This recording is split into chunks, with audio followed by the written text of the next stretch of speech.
لله نحمده ونستعينه ونستغفره ونعوذ بالله من شرور أنفسنا ومن سيئات أعمالنا من يهده الله فلا مضل له ومن يضلل فلا هادي له أشهد أن لا إله إلا الله وحده لا شريك له وأشهد أن محمدا عبده ورسوله أما بعد فإن أصدق الحديث كتاب الله وخير الهدي هدي محمد صلى الله عليه وسلم وشر الأمور محدثاتها وكل محدثة بدعة وكل بدعة ضلالة وكل ضلالة في النار.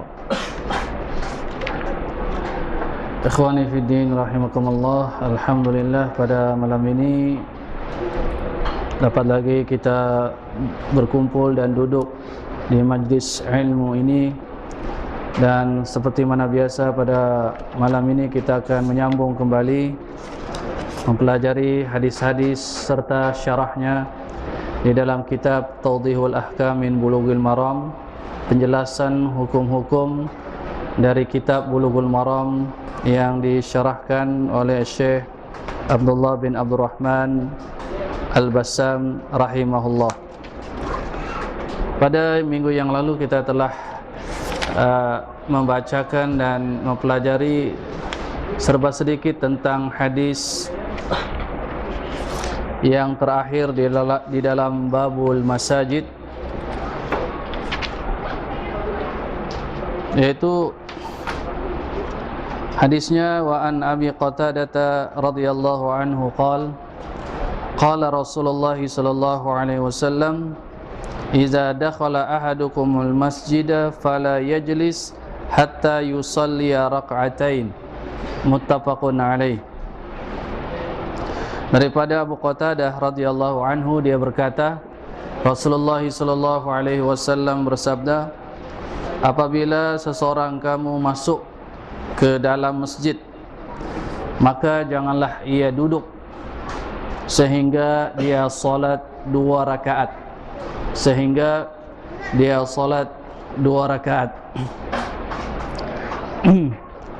Zahir hadis ini seperti mana yang disyarahkan oleh Syekh Abdullah bin Abdurrahman Al-Bassam rahimahullah.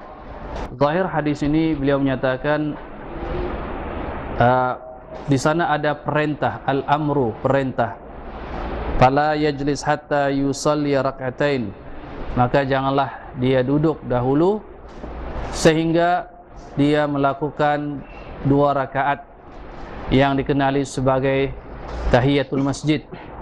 Beliau menyatakan di sini perintah di situ ialah lil wujub, adalah hukumnya wajib. Maknanya apabila dipahami hadis ini secara zahirnya, maka dapat kita pahami bahwasanya seseorang itu apabila masuk masjid tidak boleh duduk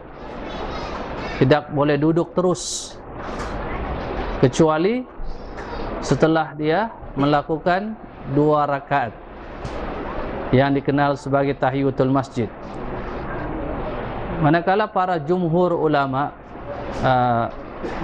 kebanyakan ataupun ramai di kalangan para ulama menyatakan bahwasanya hukumnya adalah al-istihbab ataupun an-nadab, yaitu istilah kita di sini sunat, tidak diwajibkan.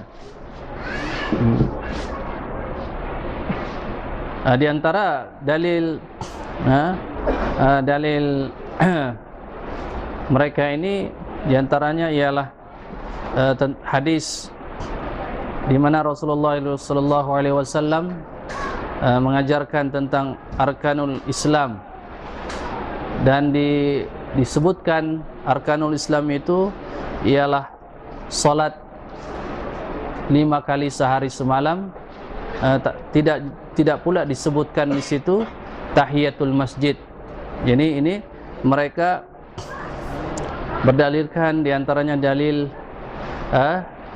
seperti itu. Kemudian ada juga hadis yang lain di mana Nabi sallallahu alaihi wasallam pernah melangkah shaf itu ataupun pergi ke shaf, melangkah kakinya ke jemaah. Kemudian dia menyatakan sesuatu, ijlis faqad azaita, duduklah, sesungguhnya engkau telah ada orang dia sengaja melangkah-langkah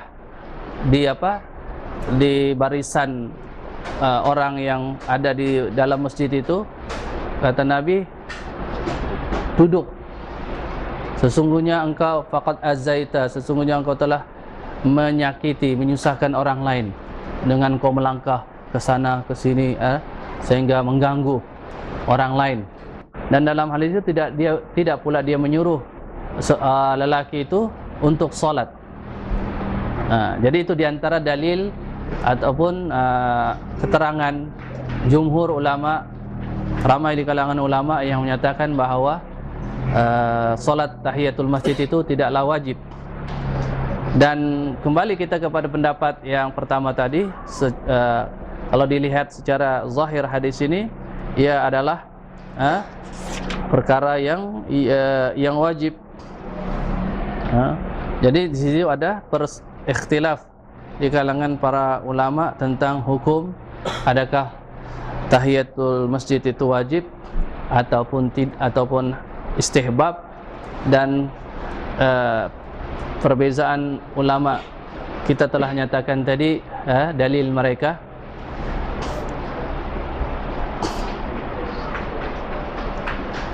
Kemudian dinyatakan juga di sini ialah berkenaan dengan juga, kalau kita melihat zahir hadis ini, dapatlah dipahami bahwasanya solat 2 rakaat ini ataupun tahiyatul masjid ini dilakukan pada bila-bila masa sahaja.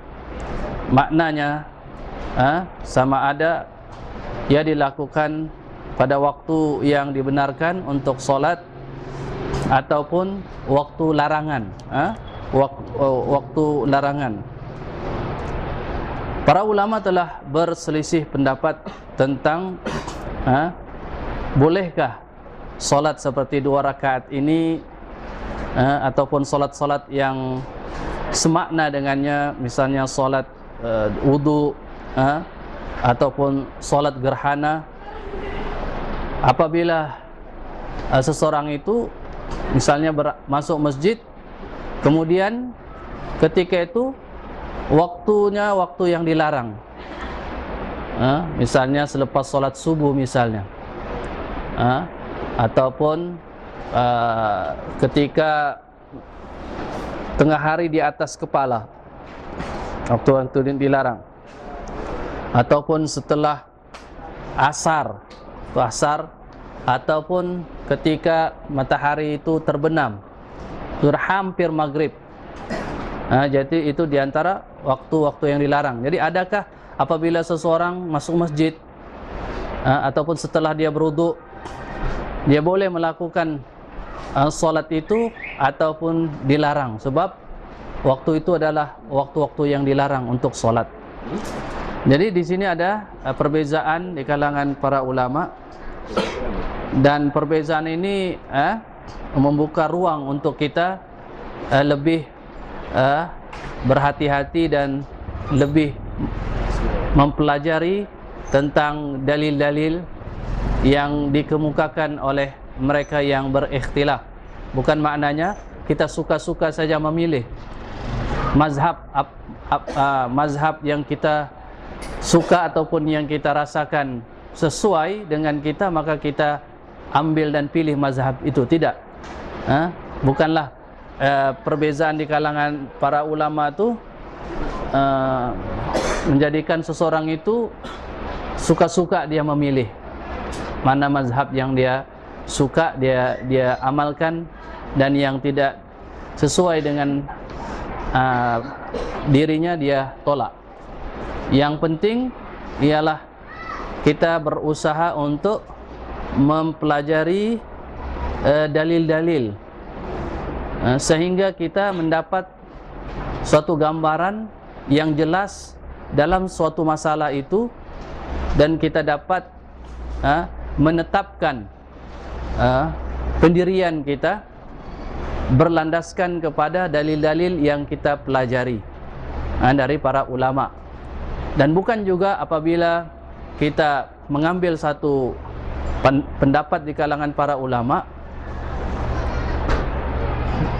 dan kita meninggalkan pendapat-pendapat yang lain di kalangan ulama, itu bukan maknanya kita meninggalkan ulama itu yang kita tidak setuju, yang kita tidak ambil pendapatnya. Bahkan hakikatnya kita menghormati mereka dan kita mengikut nasihat apa yang mereka telah nyatakan kepada orang yang belajar dengan mereka. Semua para ulama tidak mengatakan bahawa ikutlah mazhabku, mazhab aku yang paling betul. Tidak ada.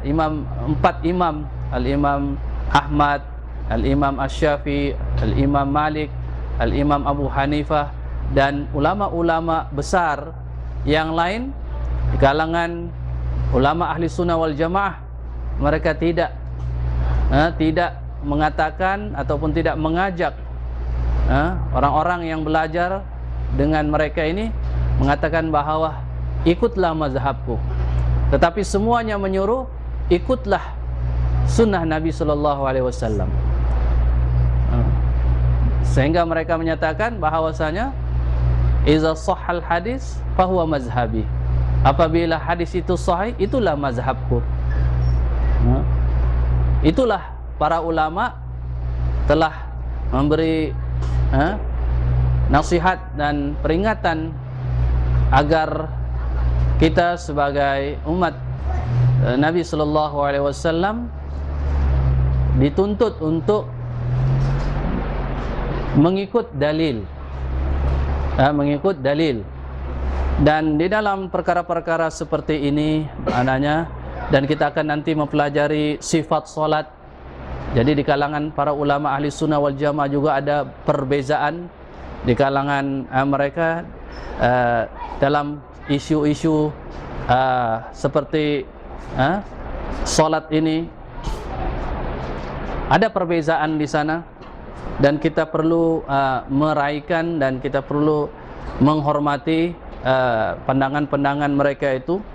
Dan di sini kita kembali kepada apa yang kita nyatakan di dalam tajuk ini, ataupun tentang perselisihan di kalangan ulama tentang bolehkah seseorang itu apabila dia masuk masjid, bolehkah dia terus melakukan solat 2 rakaat ataupun tahiyatul masjid, sedangkan waktu itu adalah waktu-waktu yang dilarang untuk solat. Jadi ulama berbeza. Pandangan mazhab Al-Hanafiyah, Al-Malikiyah dan Hanabilah, bahwasanya mereka berpendapat bahawa ini mazhab Hanafiyah, golongan mazhab Hanafi, Al-Malikiyah mazhab Imam Malik, Al-Hanabilah mazhab pengikut ataupun ulama yang mengikut mazhab ataupun pandangan Al-Imam Ahmad. Mereka menyatakan semua solat tatawu ini solat sunat, solat sunat. Dan kita mengetahui bahawa solat fardu itu dia ada waktu-waktunya. Dia ada waktu-waktunya, ada waktu yang afdal. Di awal waktu itu waktu afdal. Ada namanya waktu ikhtiar. Adanya waktu apa tuh? Waktu darurah yang akhir. Waktu solat itu maknanya solat wajib itu boleh dilakukan pada waktu-waktunya, pada waktunya. Tapi kalau sudah terkeluar waktu solat fardu, maka tidak boleh lagi dilakukan solat fardu itu, kecuali ada beberapa sebab.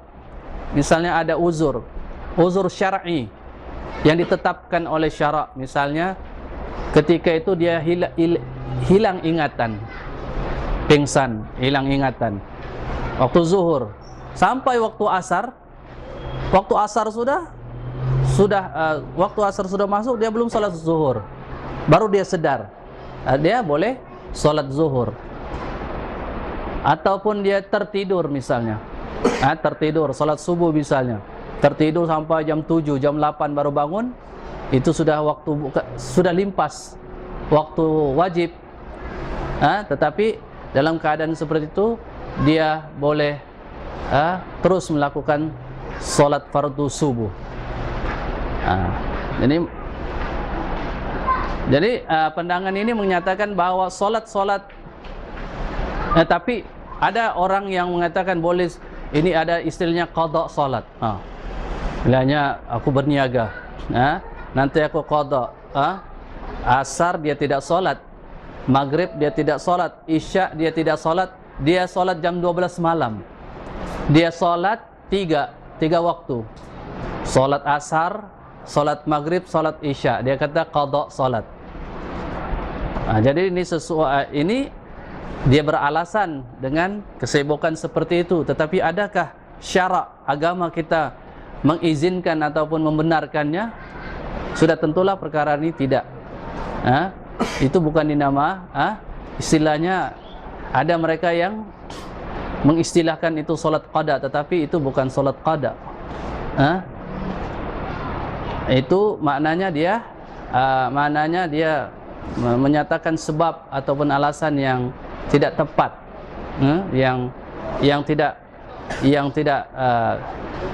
boleh diterima oleh syarak. Maknanya sebab dia sudah cukup syaratnya.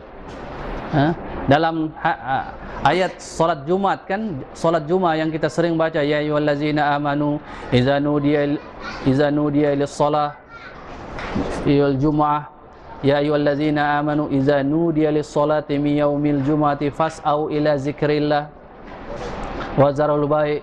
Wahai orang-orang yang beriman, apabila kamu disuruh salat Jumat, maka bersegeralah kamu untuk mengingati Allah dan tinggalkanlah dahulu urusan jual beli kamu.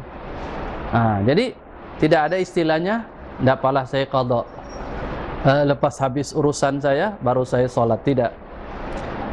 Kewajiban hak Allah itu lebih didahulukan, diutamakan daripada hak-hak yang lain.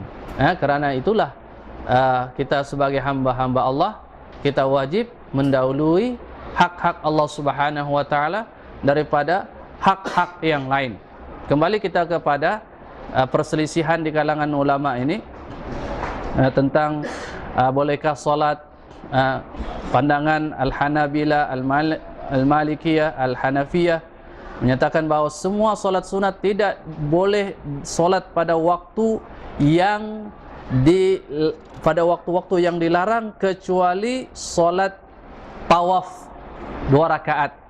Kalau kita pergi ke Mekah, kita pergi ke Masjidil Haram, jadi kita ada pilihan. Afdalnya kita tawaf. Kalau kita tidak tawaf, biasalah masuk masjid solat 2 rakaat. Tetapi yang afdalnya kalau boleh kita tawaf, masuk Masjidil Haram, di hadapan Ka'bah kita pergi tawaf 7 pusingan, daripada Hajarul Aswad bermula dan berakhir juga sampai ke Hajarul Aswad 7 pusingan. Dan setelah itu disunatkan Nabi sallallahu alaihi wasallam apabila setelah tawaf, baginda sallallahu alaihi wasallam melakukan salat 2 rakaat di belakang maqam Ibrahim. Di belakang, kalau boleh, kalau tidak di mana-mana di sekitar Masjidil Haram boleh. Itu namanya salat sunat tawaf, salat 2 rakaat. Salat pertama, rakaat pertama baca surah Al-Kafirun, yang rakaat kedua membaca surah Al-Ikhlas. Kemudian setelah itu kita berdoa, dan itu adalah masa doa-doa dimakbulkan, diperkenankan oleh Allah Subhanahu wa taala. Jadi mereka menyatakan bahawasanya semua solat sunat tidak boleh ketika pada waktu-waktu yang dilarang, kecuali solat sunat tawaf, kecuali solat sunat tawaf. Kemudian itu pandangan para ulama, sebahagian para ulama. Dan sehingga ada yang juga menyatakan sama sekali tidak boleh. Ini Al-Hanafiyah. mazhab Hanafiyah, golongan ulama, sehingga 2 rakaat tawaf pun tidak boleh dilakukan pada waktu-waktu yang dilarang, berdasarkan kepada hadis-hadis umum berkenaan tentang solat-solat yang dilarang itu. Seperti selepas solat subuh, ini berkenaan dengan solat sunat. Solat sunat lepas subuh tidak boleh, kecuali ada hadis seseorang yang luput solat qabliyah subuh, lepas salam, Assalamualaikum warahmatullahi, Assalamualaikum warahmatullahi, dalam jarak yang tidak begitu jauh, dia boleh solat sunat subuh yang dia tinggal. Tetapi setelah itu tidak boleh lagi solat sunat. Kemudian setelah matahari betul-betul di atas kepala, kemudian setelah waktu asar sampai maghrib, kemudian ketika hampir-hampir waktu maghrib. Jadi ada hadis-hadis yang kita telah pelajari, bolehlah kita rujuk kembali hadis-hadis yang kita telah pelajari tentang waktu-waktu yang dilarang. Jadi mereka melarang, berpendapat tidak boleh semua solat sunat tidak boleh dilakukan pada waktu-waktu yang dilarang, kecuali solat sunat tawaf. Manakala itu Al-Malikiyah, Al-Hanabilah dengan Al-Hanafiyah. Kemudian Al-Hanafiyah berpendapat bahawa semua termasuk solat sunat tawaf tidak boleh solat pada waktu-waktu yang dilarang. Manakala pendapat Asy-Syafi'iyah, ulama yang mengikut pada mazhab Imam Syafi'i, dan salah satu riwayat mazhab Imam Ahmad menyatakan bahwasanya yang dilarang itu adalah solat-solat sunat yang tidak mempunyai sebab, Adapun solat-solat sunat yang mempunyai sebab maka boleh, karena ada sebabnya. Misalnya dia masuk masjid, ada sebabnya. Itu sebab mengapa dia kena solat 2 rakaat, sebab dia masuk masjid. Kemudian waktu itu waktu yang dilarang solat, tapi dia ada sebab dia masuk masjid. Ketika itu maka kata mazhab Asy-Syafi'iyah ini dan salah satu riwayat Imam Ahmad menyatakan boleh. Boleh. Misalnya solat, misalnya gerhana, misalnya tengok jatuh gerhana itu pada waktu yang dilarang, boleh solat, kerana dia ada sebab ketika itu berlaku gerhana, ataupun setelah dia berwudu, misalnya setelah dia berwudu ketika itu waktu yang dilarang. Adakah dia boleh solat sunat ataupun tidak? Mazhab Asy-Syafi'iyah dan salah satu riwayat Imam Ahmad menyatakan boleh. Dan mereka mengambil dalil di antaranya hadis-hadis seperti ini. Hadis-hadis yang hadis misalnya Abu Qatadah radhiyallahu anhu, di mana Nabi sallallahu alaihi wasallam menyatakan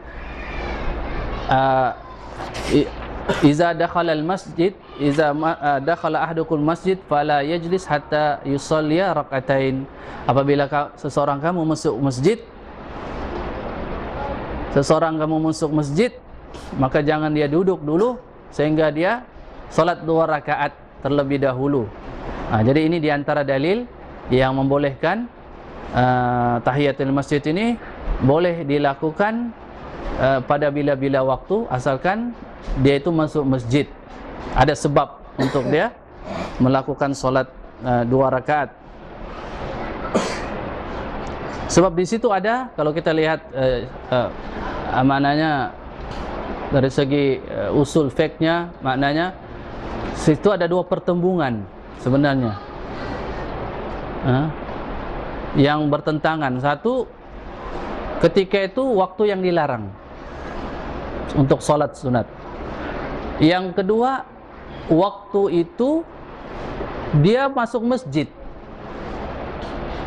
jadi dia tidak boleh duduk sehingga dia sholat 2 rakaat.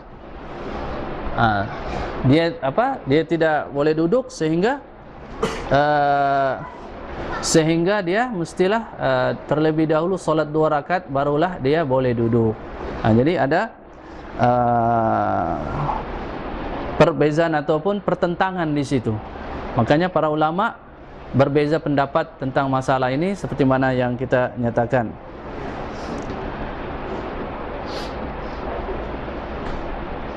Adapun solat-solat yang lain, solat-solat yang lain itu tidaklah dibenarkan pada waktu-waktu yang dilarang. Hanya yang dibolehkan itu ialah solat-solat yang ada sebabnya, seperti mana yang kita nyatakan. Manakala Syekhul Islam Ibn Taimiyah rahimahullah dan para ulama di kalangan para ashabul Imam Ahmad menyatakan memilih pendapat ini, memilih pandangan yang menyatakan bahwasanya tidak boleh solat sunat pada waktu-waktu yang dilarang kecuali solat-solat yang ada sebabnya. Artinya mereka mengumpulkan hadis itu semua dipakai. Hadis yang melarang solat sunat pada waktu yang dilarang, ada hadisnya berdasarkan hadis larangan. Hadis yang membolehkan bahwasanya boleh solat sunat, tetapi solat sunat yang ada sebab pada waktu-waktu yang dilarang, mereka juga mengamalkan hadis ataupun berhujjah dengan hadis yang membenarkannya, seperti mana hadis yang kita pelajari ini, iza dakhala ahdukumul masjid fala yajlis hatta yusalli rak'atain. Apabila masuk seseorang ke dalam masjid, maka janganlah dia duduk terlebih sehingga dia melakukan 2 rakaat yang dinamakan sebagai tahiyatul masjid. Jadi mereka menghimpunkan dalil-dalil secara kesemuanya. Maknanya mereka mengambil dalil itu semuanya untuk yang dijadikan untuk berhujah ataupun beramal dengannya. Dan ini telah kita nyatakan bahawa metode ataupun cara para ulama mempelajari ataupun membahas hadis, apabila terjadi hadis-hadis itu ada pertentangan di situ. Ada yang hadis yang menyatakan boleh, ada yang menyatakan larang, macam hadis-hadis yang seperti ini. Pertama, mereka mengumpulkan hadis-hadis, menerima semua hadis itu dengan syarat hadis-hadis itu adalah hadis yang sahih. Misalnya satu hadis sahih, satu hadis yang dhaif, tentulah mereka tolak yang dhaif, mereka terima yang sahih. Namun apabila hadis-hadis itu kedua-duanya sahih, misalnya satu melarang, jangan solat pada waktu-waktu yang dilarang, hadisnya sahih setelah kita pelajari. Kemudian ada pula hadis yang menyatakan boleh solat pada bila-bila waktu walaupun waktu-waktu yang dilarang, seperti solat tahiyatul masjid, ada dalilnya dan dalil hadisnya adalah sahih. Jadi ulama berusaha yang pertama mengumpulkan hadis itu, artinya menerima semua hadis itu dan menempatkannya sesuai pada kedudukan hadis itu. Seperti mana contoh hadis-hadis yang kita pelajari ini. Ada hadis larangan solat pada waktu-waktu yang dilarang, diterima juga hadis itu. Hadis yang mengatakan boleh solat sunat pada bila-bila waktu, hatta waktu-waktu yang dilarang, diterima juga hadis itu. Diterima juga hadis itu, tetapi mengikut kedudukannya, sesuai dengan kedudukannya, yaitu solat-solat sunat yang ada sebab. Yang ada sebab. Dan sekiranya para ulama tidak berupaya juga mengumpulkan ataupun menerima kedua-dua hadis itu, mereka akan memilih yang mana mereka memikirkan bahwasanya hadis yang satu ini mereka terima dan satu tidak mereka tolak karena tidak dapat disatukan. Terlalu bertentangan, misalnya terlalu bertentangan. Jadi mereka setelah mempelajari, akhirnya mereka tidak dapat menerima semua hadis itu. Akhirnya mereka mentarjihkan, artinya memilih mana yang lebih kuat hadisnya, ataupun dia punya kekuatan hadis itu, dari segi riwayatnya, dari segi maknanya, kemudian mereka meninggalkan ataupun menolak hadis yang bertentangan tadi. Ikhwani fiddin rahimakumullah, demikianlah berakhir tentang hadis-hadis berkenaan tentang babul masajid. Baik, kita beralih kepada tajuk yang seterusnya. Tajuk yang seterusnya ialah bab sifatus shalah. Bab tajuknya ialah sifatus shalah, sifat salat. Dan perkara ini seperti mana yang kita maklumi,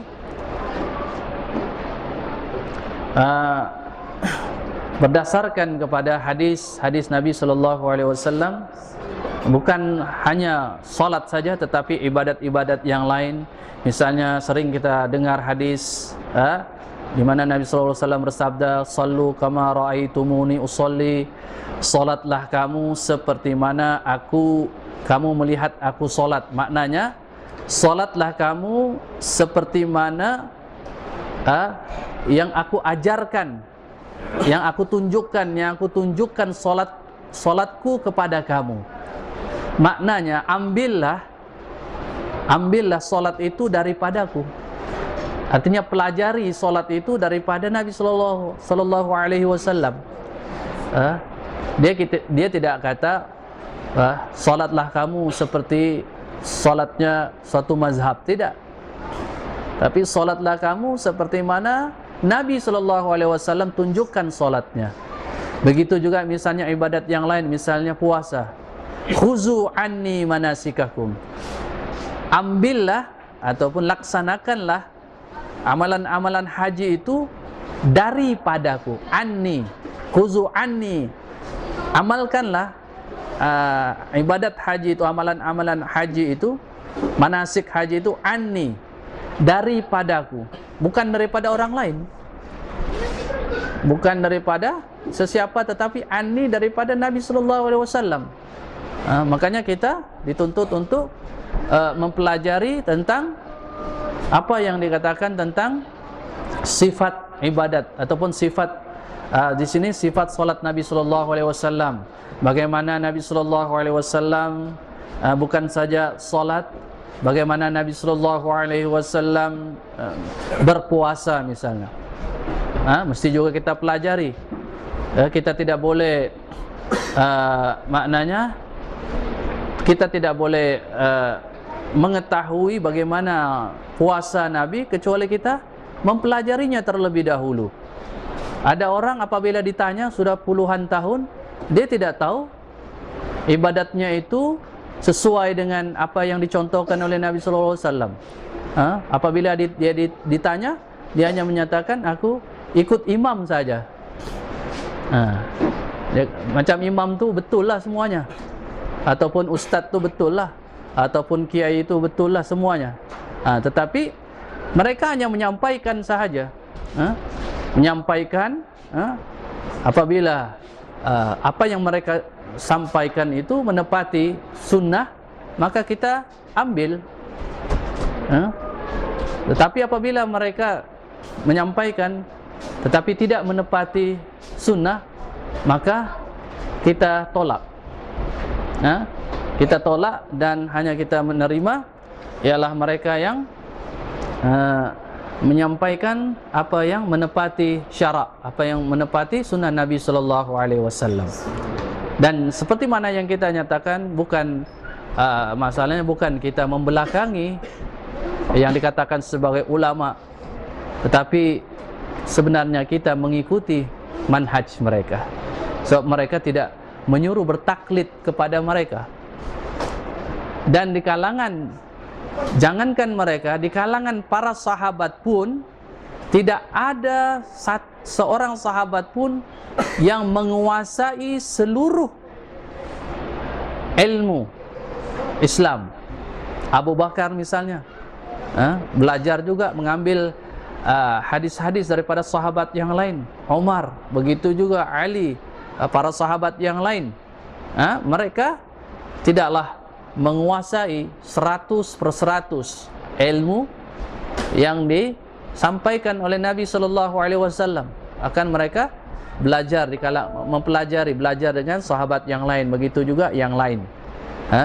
Jadi yang maksum itu adalah Nabi SAW menyampaikan risalah Allah Subhanahu wa taala. Kalaulah para sahabat itu tidak maksum, dan ini telah disepakati oleh para ulama ahli sunnati wal jamaah. Siapa yang mengatakan bahawa sahabat itu maksum, maka dia menyelisihi ahli sunnah wal jamaah. Namun maknanya mereka perlu kita hormati, kita muliakan mereka, kita doakan mereka, kebaikan mereka. Apalagi ulama yang setelah mereka, para tabi'in, asba'ut tabi'in, mereka hanya menyampaikan ilmu yang mereka pelajari, tetapi tidaklah dikatakan bahawa semua seorang imam, misalnya Imam Syafi'i misalnya, semua dia mengetahui tentang hukum hakam ini. Sedangkan dia sendiri pun belajar dengan ulama-ulama yang lain, begitu juga ulama yang lain. Maknanya ini menunjukkan bahawa kita tidak boleh taklid, dan kita dituntut untuk berittiba. Maknanya mempelajari, mengikuti dalil.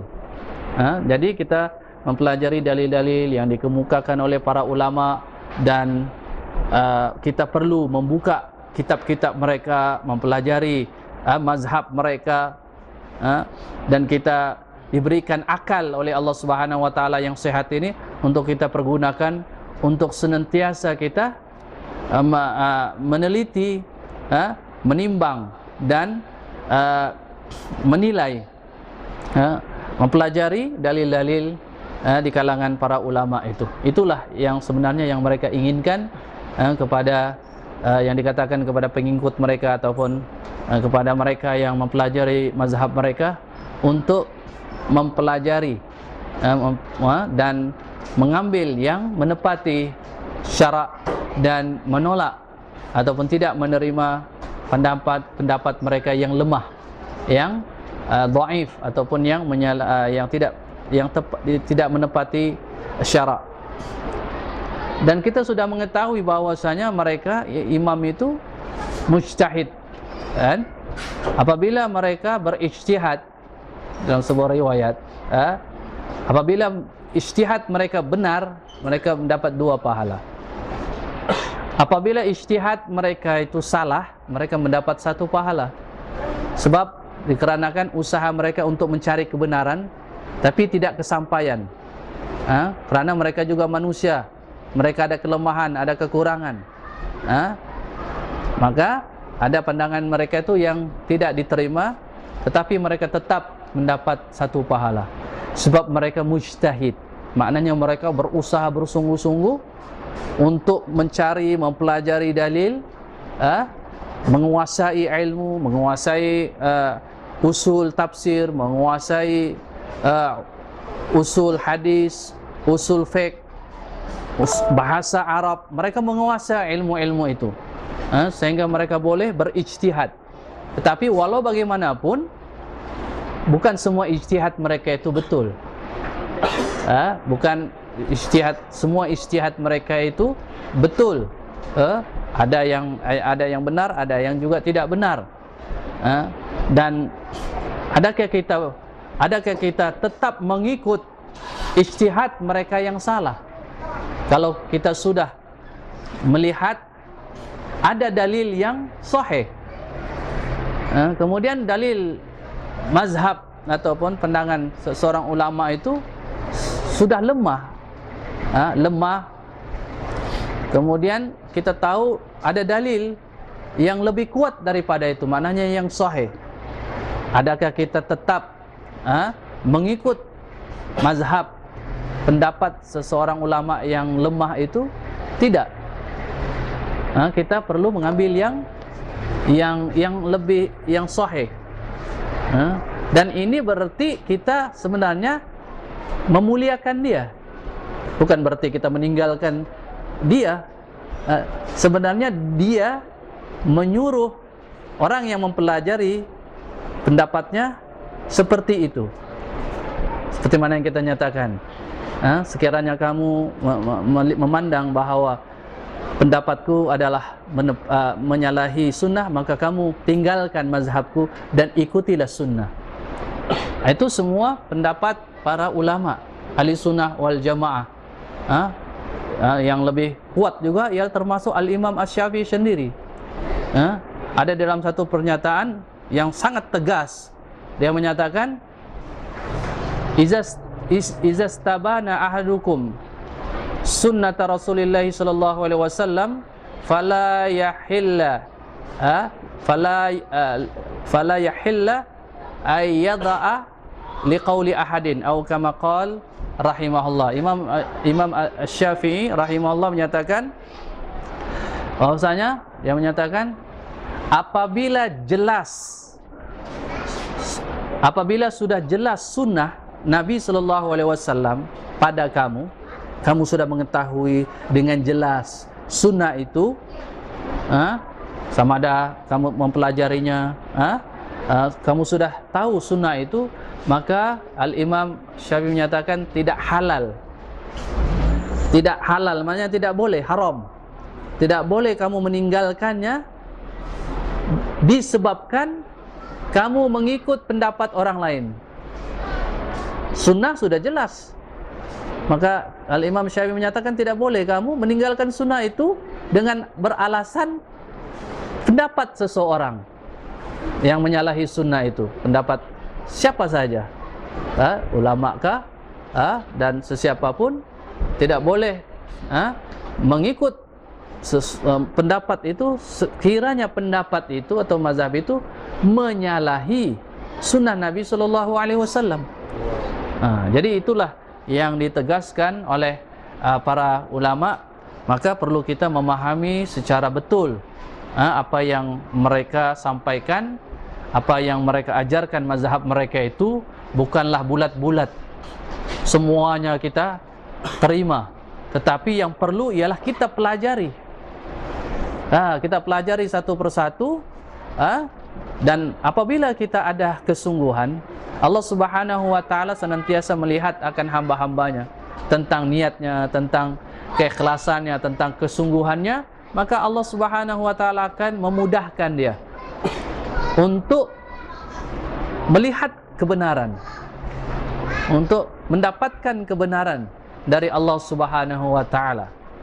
Yang penting dia terus dan terus mempelajari tanpa ada bosan, untuk mempelajari ajaran Islam ini. Kadang-kadang ada orang memilih, dia kata ini hukum, tak perlulah belajar hukum. Kita pun ada sudah ustaz, biarlah ustaz yang tahu, kita tak payahlah belajar hukum, kasih pening kepala saja. Tidak mau belajar hukum, dia mau belajar yang dia fikirkan senang bagi dia. Sebenarnya di dalam masalah agama ini kita perlu berijtihad. Artinya kita perlu bersungguh-sungguh mencari, mempelajari. Bukan kita diam di rumah saja, kita terus datang ilmu itu. Dia ada caranya. Kalau salah cara mempelajarinya pun dia tidak dapat, ataupun yang dia dapat itu bukanlah yang betul, tapi yang salah. Sebab cara mendapatkannya itu salah. Misalnya ramai orang, dia berkobar-kobar semangatnya, tetapi salah pilih. salah pilih. Dia bertanya ataupun belajar pada orang-orang yang bukan ahlinya. Sekarang orang banyak yang terpedaya, terpengaruh dengan keterampilan orang itu. Dia ini serbannya, tebal serbannya, janggutnya pun sampai dia punya pusat, jubahnya sampai di tanah, gitulah. Tasbihnya besar-besar, tasbihnya besar-besar. Jadi orang yang tidak tahu nih, ini hebat nih. Apabila dia dikemukakan suatu masalah, dia dapat menyelesaikan. Misalnya dia boleh cari barang yang hilang. Ini semuanya adalah permainan syaitan yang merosakkan manusia. Jadi syaitan ini dia sangat berusaha untuk memalingkan manusia ini daripada ilmu. Dia memberikan supaya manusia ini jangan mengenal Allah, jangan mengenal agama ini yang dengan betul, artinya dengan dalil. Jangan mengenal Nabi ini, apa yang dibawa nih. Syaitan berusaha keras untuk menghalang manusia dari mengenal Allah, dari mengenal Islam ini dengan benar, dari mengenal Nabi ataupun ajaran yang dibawa oleh Nabi sallallahu alaihi wasallam. Maka disinilah perlunya seseorang itu bermujahadah, artinya mengerahkan seluruh tenaganya untuk melawan, berjihad. Yang pertama adalah Ibnu Qayyim ada menyatakan jihad itu ada dia punya tingkatan. Yang pertama adalah jihadun nafs, jihad melawan nafsu. Jihadun nafs ini ialah jihad untuk melawan nafsu, yaitu yang pertama dengan ilmu. Dengan ilmu. Makanya seseorang itu perlu mempelajari, tidaklah dia membeza-bezakan ataupun memilih. Semuanya apa yang dikatakan ajaran Islam, sama ada yang berhubungan dengan hukum hakam, misalnya hukum bersuci, mandi wajib misalnya, itu semua perkara-perkara yang sangat penting. Kemudian juga dalam masalah-masalah yang lain, di dalam masalah-masalah ibadat yang lain, maknanya dia tidak bolehlah memilih-milih. Dia perlu mempelajari terutama perkara-perkara yang wajib. Bagaimana dia sholat. Yang sekarang ini kita akan mempelajari bagaimana sifat sholat Nabi sallallahu alaihi wasallam. Sifatus sholah, sifat Nabi sallallahu alaihi wasallam, karena sholat ini ada dia punya rukun. Rukun ini kalau kita tinggalkan tidak sah sholat kita. Kita mesti ulang sholat kita. Ada juga yang dikatakan wajib, perkara-perkara yang wajib. Apabila kita tinggalkan perkara yang wajib itu, adakah sah salat kita? Adakah kita perlu ulang salat kita? Tidak. Tapi kita berdosa kalau kita tidak melakukan misalnya sujud sahwi. Perkara-perkara yang wajib. Ada perkara-perkara yang mubtilatis shalah, yang membatalkan salat. Jadi mesti kita mengetahui, sebab apabila perkara-perkara itu kita lakukan, batal salat kita. Ada perkara-perkara yang sunat. Kadang-kadang ada orang melakukan sholat yang sunat tapi dia tinggalkan yang wajib, yang kadang-kadang dia tertinggal yang rukun. Sholat, misalnya sholat, hukum sholat saja secara umum, sholat tarawih misalnya, hukumnya sunat, tetapi sunatnya memanglah digalakkan, terutama di bulan Ramadan berjemaah. Tapi hukumnya kita mesti tahu dulu, sunat. Sholat 5 waktu itu wajib. Maka ada mereka yang sholat tarawih tapi tidak sholat yang wajib. Ini mestilah kita pahami. Sebab apa? Sebab kemungkinan besar mereka jahil ataupun tidak mengetahui kedudukan ataupun hukum sholat yang 5 waktu itu dan hukum sholat tarawih. Jadi perlunya kita mengetahui hukum Perlu kita mengetahui hukum, sebab apabila kita mengetahui hukum, maka kita mengetahui tentang kedudukan sebenarnya. Misalnya dalam solat itu ada dia punya rukun, ada dia punya perkara yang membatalkan solat, ada yang perkara-perkara yang wajib. Dan sebelum seseorang itu solat, kita telah pelajari juga ini tentang syarat-syarat sah solat. Sudah kita pelajari tentang hadis-hadisnya. Di antaranya, mestilah solat itu, mesti seseorang itu sebelum solat, sebelum dia Allahu Akbar, dia mesti memastikan bahawa dia menghadap kiblat misalnya. Kalau dia tahu, kemudian dia kena menutup auratnya. Kemudian dia mesti sebelum itu dia mesti suci daripada hadas kecil ataupun dan hadas besar. Dengan mandi wajib. Kalau dia hadas besar, dia mandi wajib dahulu. Kemudian kalau hadas kecil, dia hanya berwudu. Itu syurutu salat, syarat salat sah. Dan ia mestilah dilakukan sebelum melakukan solat.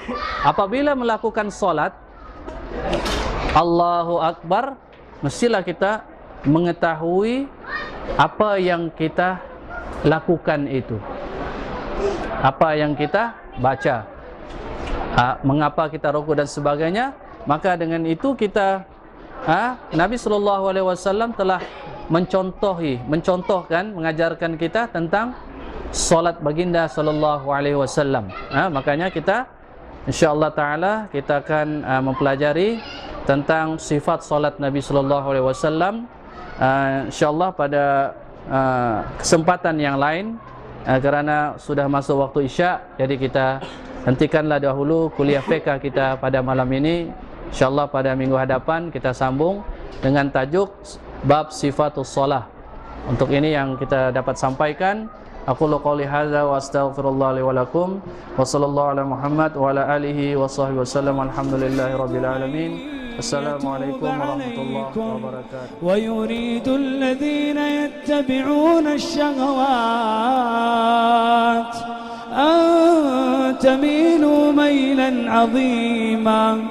Yuridu Allahu an yukhaffifa 'ankum wa khuliqal insanu dha'ifa.